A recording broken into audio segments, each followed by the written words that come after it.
with no leash guidance. Now he's starting to rely solely on e-collar pressure, my verbal command, and my body language. My body language is the big tool for helping him through confusion right now. Slowly I fade that off. So he is now going from the leash guidance here and there when he needs it to no leash guidance. And on top of that, this is a big deal. We're not doing drills, so he really has to think. So this is considered, I guess, what you would refer to as the sloppy middle. We're using these commands and these things that he's learned in a practical way, so it's not very predictable. So this is the first time he's doing this, which means it's probably the most challenging thing he's done so far, command-wise, training-wise. It's not as predictable as place to place. He knows there's only 2 places to go, or like a pattern like recall, sit, break. I'm being random, I'm moving him around the house, and I'm teaching him how to use these commands in a practical way and deepening his understanding. So there will be a lot of moments where he's confused, and you'll see me use my body in ways to help him figure it out, and then I'll go back to the same problem, the same struggle that he had, and see that he will clean it up and his understanding will deepen, and then I'll move on. So I'm using recall, which is the come command, I'm using place, and I'm using down. And I'm using sit as well. So 4 out of the 5 commands, the only one that we're not using is heel. And I'm getting him used to, like, you know, how it's going to be used in reality, not in like a sterile training sense. So this is where you see the little gaps of the understanding that really figures out what I want from him. And you're going to see at the end of this session and within the next couple of sessions, he's going to be smooth, and you're going to be able to have your dog move around the house very smoothly and easily without confusion. If you don't take this step, you got a dog who very much knows how to do drills, you put them in a real world setting, and they get confused because now your body's kind of like slightly over here from the place bed and you're asking them to come. Or maybe you're asking them to place from the front, so you're seeing me really use these commands and show him how to comply even at different angles on the place bed. Different angles where my body is in relation to the place bed all makes a difference. So I'm going to help him through it, but I'm trying not to give him too much information with my body unless he needs it. Do you want him to think? I want him to be thinking at this point. So the hard part about this is you see them struggle. Your first instinct is to put the leash back on, but if you keep doing that, obviously if they're not ready, put the leash back on. But if you keep doing that, you're not going to help him grow. We need him to think. So you'll see right here, he probably would have loved the little leash guidance, but instead I just kept moving my body, asking him to place, a little pressure here, moving around to help him. He got on, and then he realized, that's what I need to do. He thought through it. So I'm getting rid of the leash. The leash is, we're creating off-leash dogs here, so I'm actually, I'm probably not going to go back to the leash if he's struggling here. I'm probably just going to use my body and e-collar pressure because he's had enough training to be able to put together the pieces of the puzzle, and then he will understand it and it'll be concrete after a session or 2 doing this. Come. Good boy, bud. I'm going to go the other way. Come. Place. Good. So that's a very practical way to move your dog from one room to the other. The come command is great. So basically when I say come, he's to come to my body. My body's the destination, and if I keep moving my body, well, he has to keep following my body. So the way we use it is I say come, and he either comes straight to my body and I hold still and he sits. That's great, that's a classic recall. Or I say come and I can actually keep moving and he follows me, and then I can anchor him down by saying place and put him on place, or have him go into a down.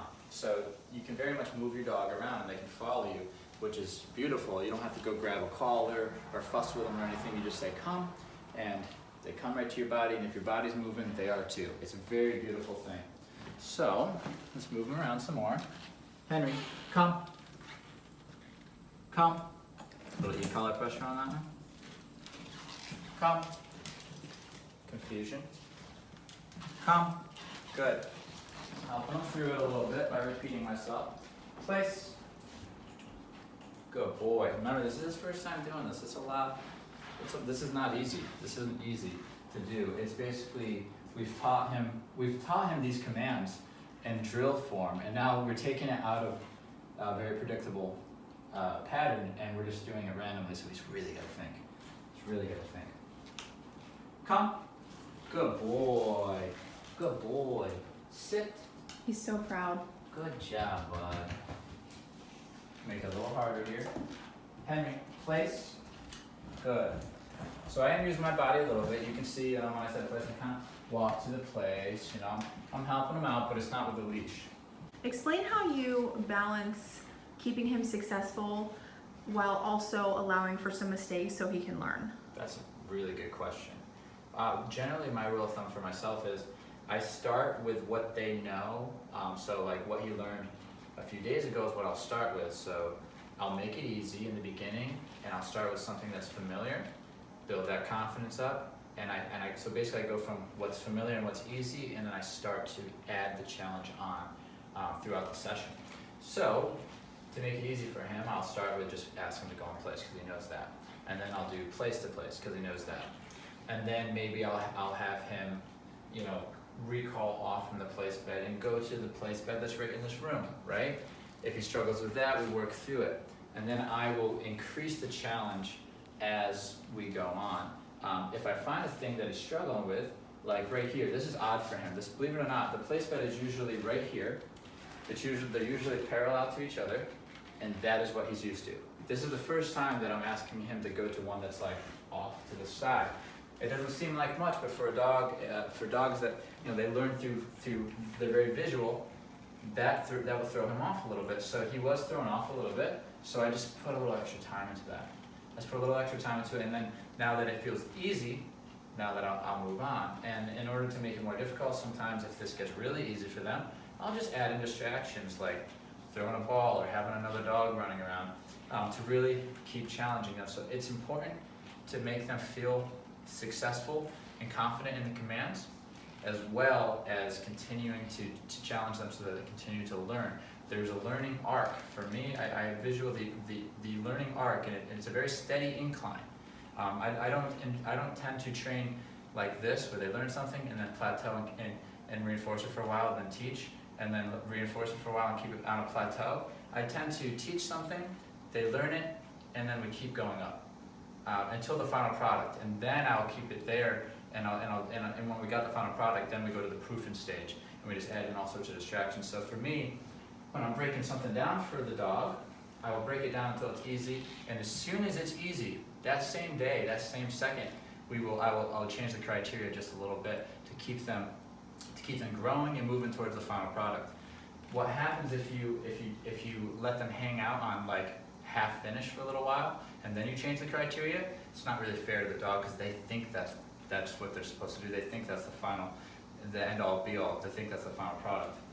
So as they're learning and as it's becoming easier, I quickly move up. I quickly move the challenge up. Makes a lot of Come. sense. Good boy. Good boy. Sit. A little slow, but I'm not too concerned about that right now. I just want to see his knowledge. Sometimes I notice boy. if you take a little break, like to talk to the camera or do Down. something else, and they're not really in that obedience mode, it takes them a second to be like, oh yeah, Yeah. he's talking to me. You get that whole look like, is he talking to me? Yeah. Yeah, I'm talking to you. So a good way to really help that is to say their name first. Mhm. But also in this stage, I want him, I'm trying to catch him off guard because that's how I'm going to help him grow. So I'm making it not so easy at this point. And he's doing fantastic. And when I have to help him, I will with my body. Even with that recall, I did help him a little bit. I bent over slightly, which does help. Come. Good boy. Place. Good. So just making sure he knows what these words mean. And he's not heavily reliant on leash guidance or my body. I need him to be relying on his own understanding. Come. Good boy. Good boy. Sit. Good boy. Down. Good. So right there, he almost went to place. Mm-hmm. So that's why I'm doing it right next to the place bed. So really, it's very common for them to really rely on your body. And I've made this mistake a ton of times in the past where I would just stay on drills. You could literally go to the place bed and say banana, and he'd come to you go to the place bed. They're not relying on their knowledge. They're relying on the Pattern. picture, the pattern. So if they see you by the place bed and they hear you say a word directed towards them, they're gonna go to place. If they see you away from the place bed and they hear you say a word directed towards them, they're going to come to you. They're actually not relying on knowledge, they're relying on a pattern. So this is the stage where we use patterns to teach because it's easier for them to learn. And then we take away the patterns. We have to take away the patterns in order for them to have a real understanding of the commands. So right there, you got to see his understanding was pretty good because I sat down in a situation where I probably would have said place in the past. I probably would have sent him to place. So he differentiated between the two words, which means he's truly trained. Yes, he truly has understanding. Come. Place. Good. Good boy. He curls into the smallest ball. Well, you get so comfortable instantly, like you're going to be there for 3 hours or something. This was awesome. Thank you. Welcome.